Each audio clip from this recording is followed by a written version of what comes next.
好，有4個問題咯。咁好，有一個其實我已經解決咗啦，我覺得。但係我想問下，即係我做嘅方法啱唔啱？我依家有2個網店嘅，跟住又都已經出咗單啦，好開心啊！整多咗一哦，個，但係呢個咧就出咗4單啦，依家出咗4單，呢個就出咗1單。唉，耶！恭喜好，你4單啦，夾埋係啊，好5單開心噶，喎，冇見你好開一個兩個心噶。星期啫喎。即係好俾心機去整唔同廣告，但係反而我覺得好難攞到單。即係我想知其實會唔會係我用呢個 Meta Library 嘅問題咧？我問 AI 咧，佢話原來叫我鋪完廣告要3日唔喐，但係我成日又整好啲新嘅片，我就加咗入去，跟住舊嗰啲唔得，我又鏟咗，所以好似係咪會影響到佢嘅演算法嘅？其實咁我又問啦，點解你唔將 Work 嗰間鋪頭做大佢咧？我都想問下點樣做大佢啊。好，咁不如睇下你出緊多單嗰間啦，好唔好啊？哦，好啊，又揾隻死貓去死努力啦，啲啊嘛！建議你好老實嘅，你停咗你貓嗰個，將呢個做好佢。因為點解咧？你而家其實喺 Facebook 嗰度會 pick up 咗越嚟越多 data 咧，咁佢就會越嚟越了解啦。反而你而家 turn off 咗啲 asset 咧，你仲衰。咁第一樣嘢咧，唔係就咁加大 budget 嘅。其實第二樣嘢咧，反而我要睇翻你啲數據，然後睇下你要轉換你啲廣告去到好實正啦。即係等於你啱啱識踩單車，跟住你就話要踩快啲喎，咁你撲咯！嗯。你呢個網站賣緊咩產品？由頭再嚟過。呢個顏料攪拌機個痛點就係可能針對啲老人家嘅手，佢哋搖嗰啲顏料咧搖得好辛苦，跟住呢個係個顏料搖，即係佢自動幫佢搖好咗，咁啊油到好靚咯啲畫，500蚊港紙左右。5、4中20喎，2000蚊咯喎，唔錯喎，幾好啊！我覺得係呢個啊係啊，網站做得幾唔錯嘅，不過要咁啦嗯，，good，好，咁我覺得個網站冇問題㗎啦，我睇一睇啲廣告先，OK，第一好廣告，樣嘢咧，你而家要做咧就係你買咗呢件嘢翻嚟未㗎？我未，好開心，建議咧，你其實好多素材跑廣告嘅，但係我建議你呢件都要買翻嚟，然後到時你可以拍啲真實啲嘅嘢，你自己都可以拍到。嗯，我覺得你下一步要開始咁樣做噶啦。哦，I need to teach you guys how to set this reach frequency. OK，cost per result 80蚊，8港紙美金嚟嘅呢個。美金嚟㗎，因為本來 OK，係 OK 嘅，後尾嘥多咗係。錢。咁記住咧，你而家暫時主要嘅問題再落去右上面 impression，我要睇 CPC 嘅喎，cost per click。OK，that's very good numbers。Your cost per click is 0.7，good。click through rate 都係高，good。而且你 conversion 嗰個 call CTR outbound 都唔錯，繼續推過去啊。OK，good，good。Add to cart 12出3張單，OK。咁我覺得咧，你要反而而家你個 focus 係呢個網店咧，要出多啲單啊。嗯，OK，出 at least 多啲 add to cart 啦。我會講咧，你而家咧嘅廣告啦，你跑得到嘅廣告你識咗，呢個第一樣嘢。第二樣嘢咧，其實你係應該要楞住跑得好嘅在廣告咧，with 一啲新嘅 creative。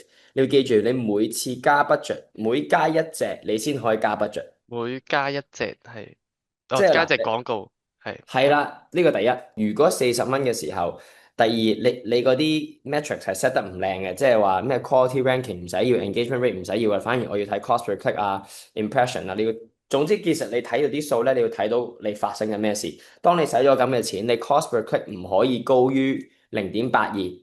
如果高於0.82或者高於1嘅時候咧，你就要 tune 你隻廣告噶啦。你要數據分析。如果我使咗咁多嗯錢，我先睇數據，因為你使唔到咁多錢，啲數據係 meaningless 嘅。呢個第一，我可以同你講，架構唔會影響你長期，只會影響你短期。長期都係你內容，你內容做得好係會跑到出嚟嘅。內容唔好都係一樣貴，都係一樣死嘅。數據嗰啲嘢我送俾你啦，就係你可以上 YouTube 自己睇嘅。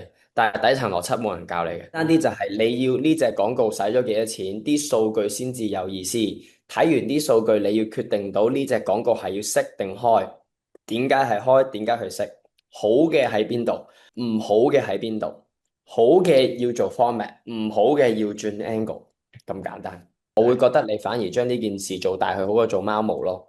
因為你呢個就 嗯 tap in 到一個 niche 啦，見唔見到其實越窄反而越大。喺呢個 asset 裏面，同一個 asset 要試唔同嘅角度、唔同嘅 angle，不停喺度試嗯唔同需求點、唔同客戶嘅同一個需求。譬如除咗嗯溝顏料，可以溝咩咧？可唔可以溝精油咧？可唔可以啲人攞嚟做搞精油咧？嗱，呢啲嗯就係唔同嘅需求點啊。要做嘅我哋叫 deep research，即係你要去翻 AI 問。如果我有呢件產品，有啲乜嘢用途，可以我嚟做啲乜？佢嘅 use case 係點啊？暫時有啲咩客戶會用呢件事，然後將呢樣嘢同你客戶溝通，不停喺度轉，唔建議你搞太多，淨係呢一隻產品，然後不停喺度試唔同嘅痛點，好似的士咁，可能係落雨咧，可能係截的士咧，可能你唔想等的士咧，呢啲咪 Uber 賣緊嘅痛點咯，係嘛？嗯，咁的賣緊咩痛點咪就係 Uber 可能太貴咯。咁呢啲全部都係你嘅痛點嚟嘅，你要試足唔同嘅痛點，你要將呢個痛點變成 video，因為你知呢個痛點 work 啦，你要將哦，呢個痛點再列 哦，別 format 啦。明唔明我個概念啊？其實 Chapter 10有講嘅，即係話你係攞一件產品唔好變，不停同一個客戶或者試唔同客戶嘅需求點，試完 static ad 即係圖片中咗啦，將呢個 concept 拉去做唔同嘅 format，例如 podcast 又好，例如係現實拍緊佢淨係 mix 緊片又好，例如係一啲 user testimonials 又好，例如係一啲 UGC 又好，例如係一啲產品示範又好，跟翻嗰個 format。做大佢就係要試多啲唔同 angle，跟住加大個 budget。哦，係喎，budget 嗯如果加大 唔好 budget 加大咧，住先，應該唔好加大 下下下 budget 住先。加 budget 係你個 ROAS 要去到某個地步，你定咗個 ROAS 啦，你穩定出單啦，你先好繼續加大個 budget 佢，唔好咁快加大 budget。咁我今日都 show 咗點樣用個 ROAS calculator 啦，咁我咪計下其實你幾多 ROAS 先至 break even 咯？你起碼過咗 break even，或者起碼2至3嘅 ROAS 你先至好 scale，然後 scale 仲係要你嘅 budget spend 嘅 maximum 一個星期20%咁樣哦，一加咯。個星期20%。係啊，maximum。好 OK，快噶啦，已經唔使咁快噶。而家嘅 budget 係37蚊，但係佢冇幫我用晒嘅呢幾日，所以我依係啊，家都唔加住，冇幫你用晒，咪即係你啲內容未夠咯，你唔使咁大 未夠。budget 咯。哦，跟住喂 嚇，Jackie，我俾1萬蚊你，我俾10萬蚊你，今日你用唔晒，即係咩意思啊？你都用唔到。係啊，用唔到即係你內容未夠推出去咯，你都未夠就可以內容。加多2個 ad 都得喎，真係。係啊，你 CPM 太貴啦，cost per click 太貴啦，所以唔好啦，死咗佢啦。你睇下你呢隻 cost per click 係8蚊一隻 click 美金，1蚊咁即啊，係廣告問題，你明唔明嗯，啊？呢度好明顯就係廣告問題咯。你8蚊跟住你個 click through rate 係0.8，差到飛起啦。係啊，你 per 哦，click total conversion rate OK，see more purchases 有一個 purchase，呢一個 purchase 嘅 cost per landing page 係1個8，OK，咁你個 ROAS 係0.4喎，嗱，you're losing money on this。OK，咁你 係啊係啊，cost per landing page 係太貴啦，前面嗰兩隻 ad 唔得啊。簡單啲咁講，呢隻產品唔適合你做，就係咁簡單啦。好啦，咁我放棄呢個。誒，但同你講單係爆出嚟嘅，即係你有冇見過一啲餐廳無啦啦就有條隊啊？嚇，無啦啦就爆出嚟噶啦，唔係有得計劃噶，真哦，心。冇得計劃。你而家係頭先同佢講，你唔使諗咁多，你反而要計劃。我要做，你而家個 focus 唔係爆幾多張單，呢個係嗱，我教你做生意嘅思維。你而家要 focus，你做好幾多內容，揾到幾多客戶痛點就會出嚟噶啦。明白。所以你而家係識。反而我應該使幾多錢，幾時 upload 啲廣告，我啲廣告做成點，呢隻廣告同客戶嘅溝通代表咗啲乜？你試好咗呢樣嘢，咪爆啲單咯。你啲單你覺得係你想就有嘅咩？你都唔知㗎。我覺得你起碼有呢樣嘢先咯。我建議你 focus 跑多啲單出嚟先。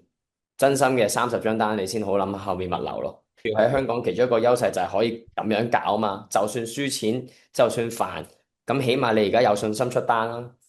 你而家有信心出5張單，你而家爭10張、20張，咁你就 on your way 㗎啦，係咪先？幾嗯，張單都2000蚊咯，即係加多個零唔難嘅，其實真係唔難嘅。你諗下，你加大個 budget，如果你繼續咁樣 scale，可能你 double 或者 triple，你個 budget 一定有翻咁上下，咁你2、3萬噶啦，基本就錯噶啦，4隻唔錯噶啦，4隻跟住就10隻噶，嗱都話有1隻就有4隻，有4隻就有10隻，10隻就有30隻，30隻就100隻。咁但係你而家就要搞好個內容，搞好個底層邏輯先咯。你係而家不停試緊角度，不停試緊客戶嘅需求，不停探討緊。咁你要記住，咁樣已經慳咗你開間實體鋪好多啦。人哋可能開完間實體鋪，唉、唔知你珍珠奶茶中意啲咩啊？使唔使加其他味啊？使唔使加幾多糖啊？試到天光都輸晒好多錢。你而家其實都係要試。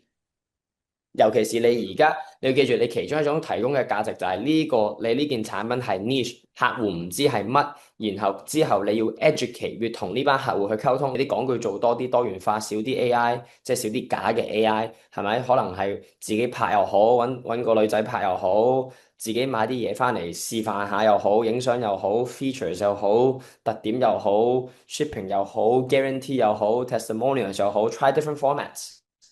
嗯，right？你明我個概念嘅，你就識印嘅呢單，得唔得？冇講咪嗰二咯。嗯。